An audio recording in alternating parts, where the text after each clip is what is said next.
तो कहानी की शुरुआत अंटार्कटिका के बर्फीले इलाके से होती है, जहाँ कुछ वैज्ञानिक बर्फ के सैंपल्स लेने आए थे। इस टीम में जैक, जैसन और फ्रैंक थे। ये लोग बर्फ का सैंपल लेने के लिए बर्फ में ड्रिल करते हैं, जिस दौरान इनके शिविर के नीचे की बर्फ में दरार आ जाती है। तभी बर्फ नीचे धंसने लगती है, जिससे जैसन नीचे गिरने लगता है। तभी जैक और फ्रैंक उसे बचा लेते हैं। इसके बाद जैक सैंपल लेने के लिए दरार की दूसरी साइड जाता है और जल्दी से सैंपल लेकर अपनी टीम के पास आने लगता है। लेकिन तभी वो दरार में गिरने लगता है, लेकिन इस बार वो अपनी कुल्हाड़ी की मदद से खुद को बचा लेता है। कुछ समय बाद हम जैक को न्यूयॉर्क सिटी में देखते हैं, जहां यूनाइटेड नेशंस की कॉन्फ्रेंस थी, जहां जैक ग्लोबल वार्मिंग के बारे में बताते हुए कहता है कि पृथ्वी पर हमेशा के लिए गर्मी खत्म हो जाएगी और सब कुछ बर्फ में जम जाएगा। यह सब सुनकर पॉलिटिशियंस जैक से पूछते हैं कि हमारे पास कितना समय बचा हुआ है, जिस पर जैक कहता है ऐसा होने में कुछ सदियां लग सकती हैं, लेकिन अगर हमने अभी कुछ नहीं किया तो आने वाली पीढ़ी इसका खामियाजा भुगतेगी। जिस पर यूएस के वाइस प्रेसिडेंट कहते हैं इसमें बहुत सारा खर्चा होगा। इस पर जैक कहता है कि बर्फ की बहुत बड़ी बड़ी चोटियां पिघल रही हैं और हमें उस बर्फ की चोटी का एक छोटा सा सैंपल मिला है, जिसका साइज कभी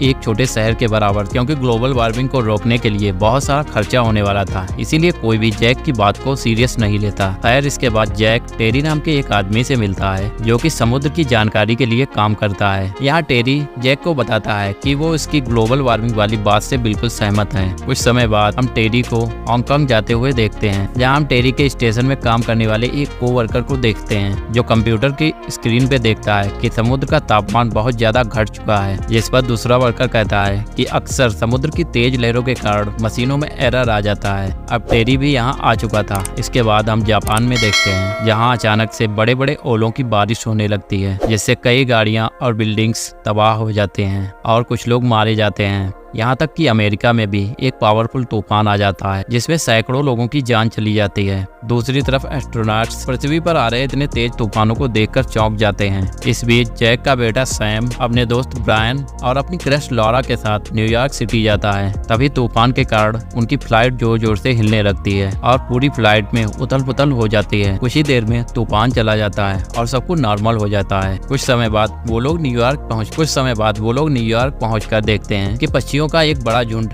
शहर को छोड़कर कहीं जा रहा है। पक्षियों को देखकर ऐसा लग रहा था जैसे यहाँ कुछ अनहोनी होने वाली है। दूसरी तरफ खेतों और चिड़ियाघर में बंद जानवर भी ऐसा बिहेव कर रहे थे मानो वो किसी चीज से डर रहे हो। अब सैम और उसके दोस्त कंपटीशन में जाते हैं और वहाँ काफी अच्छा प्रेजेंटेशन करते हैं। इसी दौरान सैम देखता है कि दूसरे स्कूल का लड़का जेडी लॉरा के साथ फ्लर्ट कर रहा है, जिससे सैम को बुरा लगता है। इधर मॉनिटरिंग स्टेशन में टेरी देखता है समुद्र के तापमान में भारी गिरावट हो रही है। तब उसका वर्कर बताता है एक दिन पहले भी मैंने तापमान को गिरते हुए देखा था। तब टेरी पूरे डेटा को चेक करता है। तब उनको पता चलता है कि उनकी मशीनों में कोई भी खराबी नहीं है, बल्कि यह तापमान वाकई में गिर रहा था। तभी टेरी जैक के पास कॉल करके उसे बताता है कि तुम्हारी थ्योरी सच थी और बर्फीला तूफान बहुत तेजी से आगे बढ़ रहा है। जिस पर जैक कहता है कि उस तूफान को आने में कम से कम 1 सदी का वक्त लगेगा, लेकिन टेरी का कहना था कि तूफान शुरू हो चुका है और जल्द ही पृथ्वी पर आ जाएगा। इसी बीच न्यूज में बताया जाता है कि लॉस एंजलिस में एक बहुत बड़ा बवंडर आ सकता है, इसीलिए सारे बीचेस को बंद कर दिया गया है। दूसरी तरफ कैलिफोर्निया के मौसम विभाग को लॉस एंजलिस के रिपोर्टर का कॉल आता है, जो उसे बताता है कि यहाँ बड़े बड़े ओलों की बारिश हो रही है। तब टेक्नीशियन टीवी पर न्यूज देखता है, जहाँ उसे पता चलता है कि लॉस एंजलिस के ऊपर एक बहुत बड़ा बवंडर बनना शुरू हो चुका है। इसीलिए टेक्नीशियन अपने बॉस को कॉल करके सारी बात बताता है। तभी बॉस बाहर निकलता है और वो देखता है कि तूफान ने बहुत बड़े बवंडर का रूप ले लिया है। इधर जैक अपने कोवर्कर के साथ देखता है कि लॉस एंजलिस में बने बवंडर अपने रास्ते में आने वाली हर चीज को तबाह करते जा रहे हैं। इस वजह से प्रेसिडेंट सारी फ्लाइट्स को कैंसिल कर देते हैं। तब 2 प्लेन लॉस एंजलिस से वापस आते हुए क्रैश हो जाते हैं। इन सब के चलते हुए लॉस एंजलिस में एक इमरजेंसी मीटिंग रखी जाती है, जहां जैक और टेरी भी आए हुए थे। यहाँ टेरी कहता है कि दुनिया भर में जितने भी मौसम बदले हैं उसके बारे में जैक अच्छे से जानता है। तब जैक सभी को बताता है कि ये सब बर्फ के पिघलने से ग्लोबल वार्मिंग की वजह से हो रहा है। ये तो बस एक शुरुआत है। हालांकि पॉलिटिशियंस को ये अभी भी एक थ्योरी लग रही थी। इसीलिए जैक का बॉस उसे 48 घंटे का समय देते हुए कहता है कि तुम्हें फ्रैंक, जैसन और नासा के मीटरोलॉजिस्ट जेनिट के साथ मिलकर कुछ सबूत खोजने होंगे ताकि तुम गवर्नमेंट को अपनी थ्योरी साबित कर सको। इसीलिए जैक अपनी टीम के साथ मिलकर रिपोर्ट बनाने लगता है। जब जैक अपने काम से ब्रेक लेता है तब उसकी टीम कुछ कैलकुलेशन करने में सफल हो जाती है, जिससे उन्हें पता चलता है 6 से 8 हफ्तों में पृथ्वी पर एक बर्फीला तूफान आने वाला है। अगले दिन जैक के पास सैम का फोन आता है और वो कहता है कि वो न्यूयॉर्क सिटी में फंस गया है और वहाँ बाढ़ आ गई है। दूसरी तरफ डीसी के लोग तूफान से घबराते हुए सुपरमार्केट से खाने पीने की चीजों को चुरा रहे होते हैं। इसी दौरान जैक वाइस प्रेसिडेंट से मिलता है और उन्हें बताता है कि सिचुएशन बहुत ही ज्यादा क्रिटिकल है, इसीलिए हमें शहर को खाली करना शुरू कर देना चाहिए। लेकिन वाइस प्रेसिडेंट जैक की बातों को नजरअंदाज कर देते हैं। इसी बीच नॉर्थर्न यूरोप में बहुत ज्यादा बर्फबारी होने लगती है, इसीलिए रॉयल फैमिली को रेस्क्यू करने के लिए एक टीम भेजी जाती है। लेकिन तूफान के कारण हेलीकॉप्टर के ब्लेड जमने लगते हैं, जिससे हेलीकॉप्टर क्रैश हो जाते हैं और सभी लोग मारे जाते हैं। जब टेरी को इस सब के बारे में पता चलता है तो वो जैक को कॉन्फिडेंशियल डेटा भेजता है, जिससे जैक को पता चलता है कि पृथ्वी पर एक तूफान आने वाला है जिसके न्यूयॉर्क में आने के सबसे ज्यादा चांसेस हैं। दूसरी ओर कनाडा में समुद्र का पानी 25 फीट ऊपर उठ जाता है और वहाँ भयानक तूफान आ जाता है। यहाँ सैम और उसके दोस्त न्यूज देखते हैं, जिस दौरान लाइट चली जाती है। तब जेडी सबसे कहता है कि वो अपने भाई को लेने के लिए जा रहा है, साथ ही वो कुछ स्टूडेंट्स को भी अपने साथ चलने के लिए ऑफर देता है। लेकिन जब वो बिल्डिंग से बाहर निकलते हैं तब उन्हें पता चलता है कि बाढ़ आने की वजह से सारे लोग इधर उधर भाग रहे हैं और सिचुएशन बहुत ही बिगड़ गई है। दूसरी ओर लोकल जू के वर्कर को पता चलता है कि जू से बहुत सारे भेड़िए भाग गए हैं। इधर बहुत सारे लोग नेशनल लाइब्रेरी में छिपने के लिए भागते हैं। वहीं पानी की वजह से बहुत सारे लोग अपनी गाड़ियों के अंदर फंस जाते हैं। तभी लौरा की नजर कार में बैठी एक फैमिली पर जाती है। उसकी मदद करने के लिए लौरा आगे जाती है, जिस दौरान उसके पैर में चोट लग जाती है।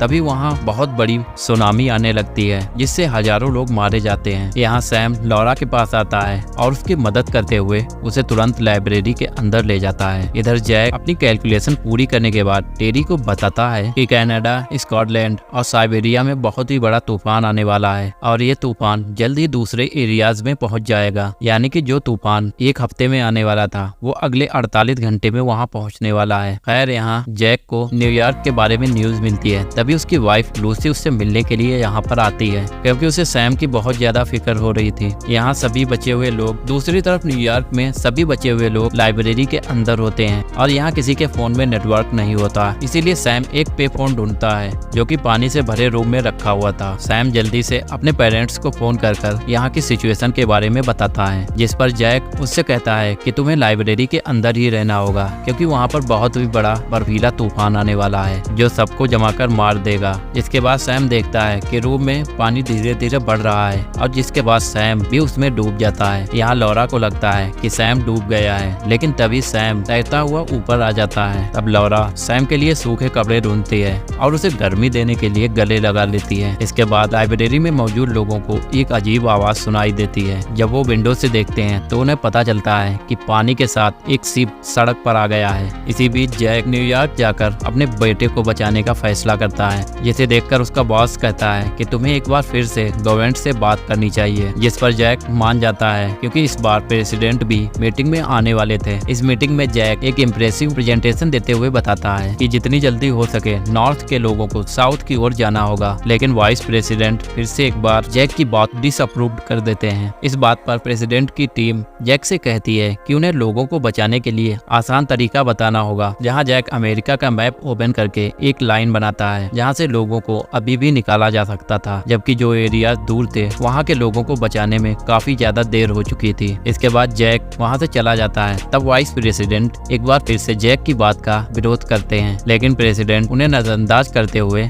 जैक के प्लान को अप्रूव कर देते हैं। दूसरी ओर टेरी के स्टेशन का पावर चला जाता है, इसीलिए उसकी टीम ड्रिंक करने का फैसला करती है, क्योंकि वो सोच रहे होते हैं, क्योंकि वे समझ चुके थे कि वो अब नहीं बचने वाले। दूसरी ओर न्यूयॉर्क सिटी में एक आदमी देखता है कि बाढ़ का पानी जम गया है और कुछ लोग बर्फ के ऊपर से चलते हुए जा रहे हैं। ये देखकर लाइब्रेरी में मौजूद लोग भी साउथ में जाने का डिसाइड करते हैं, जिस पर सैम उनसे कहता है कि मेरे पिता मौसम विभाग में हैं और उन्होंने मुझे बाहर निकलने से मना किया था क्योंकि बाहर एक बहुत ही खतरनाक बर्फीला तूफान आने वाला है, लेकिन फिर भी कुछ लोग वहाँ से चले जाते हैं। अब लाइब्रेरी में कुछ ही लोग बचते हैं क्योंकि ठंड बहुत ज्यादा बढ़ रही थी, इसीलिए ये लोग किताबों को जलाकर ठंड से बचना चाहते हैं। वहीं दूसरी ओर लाइब्रेरी से गए लोग ठंड से कांप रहे होते हैं, जिनमें से कुछ लोगों की जान भी चली जाती है। इस बीच मैक्सिको अपने बॉर्डर्स को बंद कर देता है क्योंकि वो अब और अमेरिकी लोगों को नहीं संभाल सकता था। इस वजह से वहाँ काफी ट्रैफिक जाम हो जाता है, इसीलिए लोग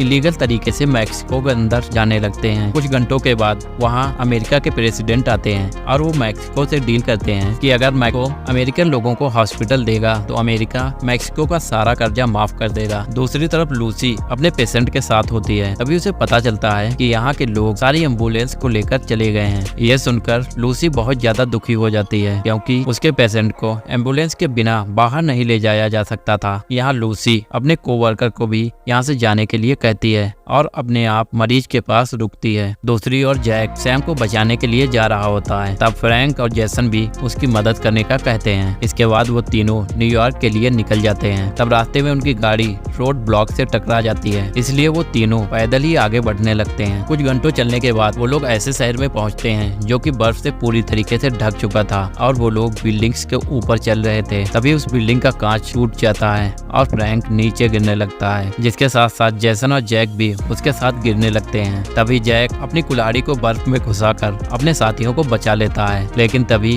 बिल्डिंग का कांच पूरी तरीके से टूटने लगता है। इसीलिए फ्रैंक खाने पीने से भरी बैग की सामान की रस्सी काट देता है, लेकिन उनके वजन से अब भी कांच टूट रहा था, इसीलिए फ्रैंक अपनी रस्सी भी काट देता है और नीचे गिर जाता है, जिससे उसकी मौत हो जाती है। इसके बाद जैक और जैसन टेंट में रात बिताते हैं। वहीं लूसी और उसके पेशेंट को लेने के लिए एक एम्बुलेंस आ जाती है। इधर प्रेसिडेंट को भी शहर से बाहर ले जाया जा रहा था। तभी वाइस प्रेसिडेंट को न्यूज मिलती है कि प्रेसिडेंट तूफान में फंसे हैं। यहाँ एस्ट्रोनॉट्स स्पेस स्टेशन से देखते हैं कि एक बहुत ही बड़ा बादल पूरी पृथ्वी को ढक रहा है, इसीलिए वो स्पेस से जेनेट को कुछ तस्वीरें भेजते हैं। जेनेट तस्वीरों को देखकर कहती है कि ये तूफान 1 घंटे में न्यूयॉर्क में पहुंच जाएगा। दूसरी ओर लाइब्रेरी में सैम लॉरा को अपने दिल की बात बता देता है, जिसे सुनकर लॉरा खुश हो जाती है और उसे किस करती है। अगली सुबह सैम और उसके साथियों को पता चलता है कि लॉरा बुखार के कारण बेहोश हो गई है। दरअसल उसके पैर में चोट के कारण उसे इन्फेक्शन हो गया था। खैर यहाँ एक लेडी बुक पढ़कर लॉरा का ट्रीटमेंट बताती है और वो कहती है कि अगर लॉरा को ट्रीटमेंट नहीं मिला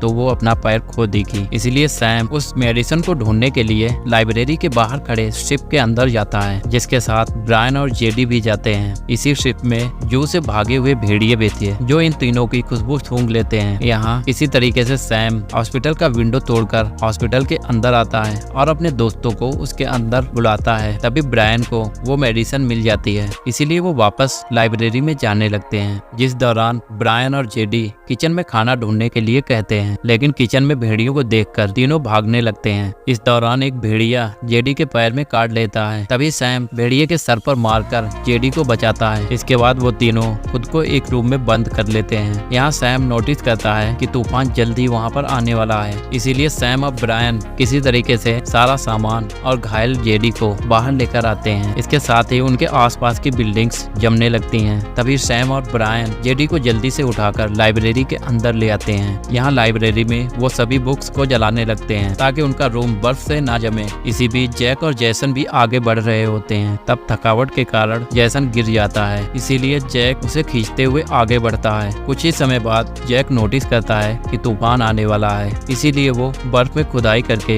एक वेंट ढूंढता है जो कि किसी बिल्डिंग का था। यहाँ जैसन को जैक उस बिल्डिंग के अंदर ले जाता है। कुछ घंटों बाद जैसन को जैसे ही होश आता है वो जैक को आगे बढ़ने के लिए कहता है। इसके बाद जैक और जैसन फिर से सैम की तलाश में निकल जाते हैं। इस दौरान उन्हें रास्ते में कई डेड बॉडीज दिखाई देती हैं जो कि तूफान में मरे लोगों की थी। अब दोनों रात बिताने के लिए फिर से टेंट में रुकते हैं और अगली सुबह होते ही दोनों न्यूयॉर्क में पहुंच जाते हैं। यहाँ वो देखते हैं स्टेच्यू ऑफ लिबर्टी पूरी तरीके से बर्फ में जमी हुई है और कई सारे शिप बर्फ में फंस गए हैं। कुछ ही देर में उनका जीपीएस उन्हें बताता है कि वो लाइब्रेरी के ऊपर खड़े हैं। तब जैक को लगता है कि सैम बर्फ में जमकर मर गया है, लेकिन फिर भी वो एक विंडो की मदद से लाइब्रेरी के अंदर जाते हैं, जहां उन्हें एक गेट के नीचे से रोशनी दिखाई देती है। जब वो उस रूम में जाते हैं तब उन्हें सैम और उसके साथ एक ग्रुप मिलता है। जैक सैम को जिंदा देखकर उसे गले लगा लेता है। कुछ समय बाद वाइस प्रेसिडेंट को अमेरिका का नया प्रेसिडेंट घोषित कर दिया जाता है, क्योंकि तूफान में फंसने के कारण प्रेसिडेंट की मौत हो गई थी। यहाँ नए प्रेसिडेंट सभी से कहते हैं कि मैं गलत था, क्योंकि मुझे लग रहा था ये तूफान कई सालों के बाद आएगा। इसके अलावा